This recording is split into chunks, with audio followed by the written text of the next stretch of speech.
ಪಾಕಿಸ್ತಾನ್ ಮಹಿಳೆಯರು ಅಂದರೆ ಮೊದಲು ನೆನಪಾಗೋದೇ ಬುರ್ಕಾ.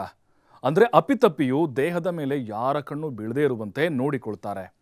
ಆದರೆ ಇದೇ ಇಸ್ಲಾಂ ರಾಷ್ಟ್ರದ ಯುವತಿಯೊಬ್ಬಳು ಈಗ ಮಿಸ್ ವರ್ಲ್ಡ್ ವೇದಿಕೆ ಇರುವುದಕ್ಕೆ ಸಿದ್ಧರಾಗಿದ್ದಾರೆ. ಹಾಗಾದರೆ ಪಾಕಿಸ್ತಾನ ಈಗ ಚಪ್ಪಾಳೆ ಬಾರಿಸುತ್ತಾ ಅಥವಾ ಫತ್ವಾ ಹೊರಡಿಸುತ್ತಾ? ಇಲ್ಲಿದೆ ಕಂಪ್ಲೀಟ್ ರಿಪೋರ್ಟ್.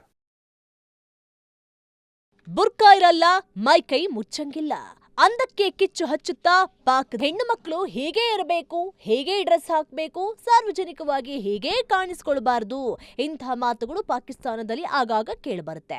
ಕೆಲವು ಕಡೆಗಳಂತೂ ಮಹಿಳೆಯರನ್ನ ಮನೆಯ ಆಚೆಗೂ ಕಳಿಸೋದಿಲ್ಲ. ಕಳುಹಿಸಿದ್ರೂ ದೇಹ ಇಡೀ ಮುಚ್ಚುವಂತ ಬುರ್ಕಾ ಕಂಪಲ್ಸರಿ. ಇಂಥ ಕಟ್ಟ ಇಸ್ಲಾಂ ರಾಷ್ಟ್ರ ಈಗ ಹೊಸ ಇತಿಹಾಸ ಬರೆಯುವುದಕ್ಕೆ ಮುಂದಾಗಿದೆ. ಹೌದು, ವಿಶ್ವದ ಅತಿದೊಡ್ಡ ಸೌಂದರ್ಯ ಸ್ಪರ್ಧೆಯಾದ ಮಿಸ್ ವರ್ಲ್ಡ್ಗೆ ವೇದಿಕೆ ಪಾಕಿಸ್ತಾನ ಈಗ ತನ್ನ ಮೊದಲ ಸ್ಪರ್ಧೆಯನ್ನ ಕಳಿಸ್ತಾ ಇದೆ. ಈ ಸುದ್ದಿ ಕೇಳಿ ಹಲವರು ಅಚ್ಚರಿಗೊಂಡಿದ್ರೆ, ಮತ್ತೊಂದೆಡೆ ಇದು ಪಾಕಿಸ್ತಾನದಲ್ಲಿ ಸಾಧ್ಯನಾ ಅನ್ನೋ ಪ್ರಶ್ನೆಯನ್ನ ಹುಟ್ಟುಹಾಕಿದೆ. ವಿಯೆಟ್ನಾಂನಲ್ಲಿ ನಡೆಯಲಿರುವ 75ನೇ ವಾರ್ಷಿಕೋತ್ಸವದ ಮಿಸ್ ವರ್ಲ್ಡ್ ಸ್ಪರ್ಧೆಯಲ್ಲಿ 24 ವರ್ಷದ ಅನಿಕಾ ಪಾಕಿಸ್ತಾನವನ್ನ ಪ್ರತಿನಿಧಿಸಲಿದ್ದಾರೆ. ಲಾಹೋರ್ನಲ್ಲಿ ನಡೆದಂತ ಕಾರ್ಯಕ್ರಮದಲ್ಲಿ ಅವರಿಗೆ ಅಧಿಕೃತವಾಗಿ ಮಿಸ್ ವರ್ಲ್ಡ್ ಪಾಕಿಸ್ತಾನ 2026ರ ಕಿರೀಟವನ್ನು ತೊಡಿಸಲಾಯಿತು. ಇದುವರೆಗೂ 73 ವರ್ಷಗಳ ಮಿಸ್ ವರ್ಲ್ಡ್ ಇತಿಹಾಸದಲ್ಲಿ ಪಾಕಿಸ್ತಾನದಿಂದ ಯಾರೂ ಸ್ಪರ್ಧೆ ಮಾಡಿರಲಿಲ್ಲ. ಈಗ ಮೊದಲ ಬಾರಿಗೆ ಆ ದೇಶದ ಹೆಸರು ಈ ಪ್ರತಿಷ್ಠಿತ ವೇದಿಕೆಯಲ್ಲಿ ಕೇಳಿ ಬರಲಿದೆ. ಆದ್ರೆ ಈ ಕತೆ ಅಷ್ಟು ಸುಲಭ ಅಲ್ಲ. ಯಾಕಂದ್ರೆ ಪಾಕಿಸ್ತಾನದಲ್ಲಿ ಸೌಂದರ್ಯ ಸ್ಪರ್ಧೆ ಅನ್ನೋದೇ ಸಾಕಷ್ಟು ವಿವಾದದ ವಿಷಯ. ದೇಶದ ಕೆಲವು ಧಾರ್ಮಿಕ ಹಾಗೂ ಸಾಂಪ್ರದಾಯವಾದಿ ಸಂಘಟನೆಗಳು ಇಂತಹ ಸ್ಪರ್ಧೆಗಳನ್ನ ಇಸ್ಲಾಮಿಕ್ ಮೌಲ್ಯಗಳಿಗೆ ವಿರುದ್ಧ ಅಂತ ನೋಡುತ್ತೆ. ಅದಕ್ಕಾಗಿ ಅನಿಕಾ ಅವರ ಆಯ್ಕೆ ಕೆಲವರ ಮೆಚ್ಚುಗೆಗೆ ಪಾತ್ರವಾದ್ರೆ ಇನ್ನು ಕೆಲವರ ಆಕ್ರೋಶಕ್ಕೆ ಕಾರಣ ಆಗಿದೆ. ಪಾಕಿಸ್ತಾನದಲ್ಲಿ ಮಹಿಳೆಯರ ಜೀವನದ ಮೇಲೆ ಹಲವು ಸಾಮಾಜಿಕ ನಿಯಮಗಳ ಪ್ರಭಾವ ಇದೆ.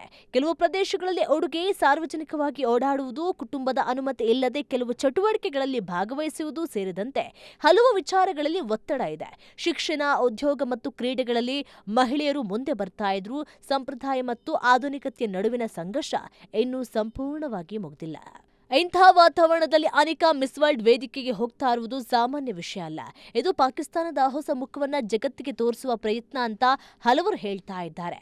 ಮಿಸ್ ವರ್ಲ್ಡ್ ಸ್ಪರ್ಧೆ ಈಗ ಕೇವಲ ಸೌಂದರ್ಯಕ್ಕೆ ಸೀಮಿತ ಆಗಲಿಲ್ಲ. ಪ್ರತಿಭೆ, ಆತ್ಮವಿಶ್ವಾಸ, ಸಾಮಾಜಿಕ ಸೇವೆ, ಶಿಕ್ಷಣ ಮತ್ತು ವ್ಯಕ್ತಿತ್ವಕ್ಕೂ ಇಲ್ಲಿ ಸಮಾನ ಮಹತ್ವ ಇದೆ. ಅನಿಕಾ ಮಿಸ್ ವರ್ಲ್ಡ್ ಸ್ಪರ್ಧೆಯಲ್ಲಿ ಭಾಗವಹಿಸ್ತಾ ಇರೋದ್ರಿಂದ ಪಾಕಿಸ್ತಾನದಲ್ಲಿ ಮಹಿಳೆಯರ ಅವಕಾಶಗಳ ಬಗ್ಗೆ ಹೊಸ ಚರ್ಚೆ ಶುರುವಾಗುವ ಸಾಧ್ಯತೆ ಇದೆ. ಒಂದು ಕಡೆ ಸಂಪ್ರದಾಯ ಉಳಿಸಿಕೊಳ್ಳಬೇಕು ಅನ್ನುವವರು ಇದ್ರೆ, ಮತ್ತೊಂದು ಕಡೆ ಮಹಿಳೆಯರಿಗೂ ಜಾಗತಿಕ ವೇದಿಕೆಯಲ್ಲಿ ತಮ್ಮ ಪ್ರತಿಭೆ ತೋರಿಸಲು ಅವಕಾಶ ಸಿಗಬೇಕು ಎನ್ನುವವರ ಸಂಖ್ಯೆ ಹೆಚ್ಚಾಗ್ತಾ ಇದೆ. ಇದೀಗ ಎಲ್ಲರ ಕಣ್ಣು ವಿಯೆಟ್ನಾಂ ಕಡೆ ನೆಟ್ಟಿದೆ. ಅನಿಕಾ ಕೇವಲ ಕಿರೀಟಕ್ಕಾಗಿ ಸ್ಪರ್ಧೆ ಮಾಡ್ತಾ ಇಲ್ಲ, ಪಾಕಿಸ್ತಾನದ ಇತಿಹಾಸದಲ್ಲಿ ಹೊಸ ಅಧ್ಯಾಯ ಬರೆಯಲು ಹೊರಟಿದ್ದಾರೆ. ಈ ಹೆಜ್ಜೆ ದೇಶದಲ್ಲಿ ಮತ್ತಷ್ಟು ಬದಲಾವಣೆಗೆ ಕಾರಣ ಆಗುತ್ತಾ ಅಥವಾ ಮತ್ತೆ ವಿವಾದದ ಕಿಡಿ ಹೊತ್ತಿಸುತ್ತಾ ಅನ್ನೋದು ಮುಂದಿನ ದಿನಗಳಲ್ಲಿ ಗೊತ್ತಾಗುತ್ತೆ.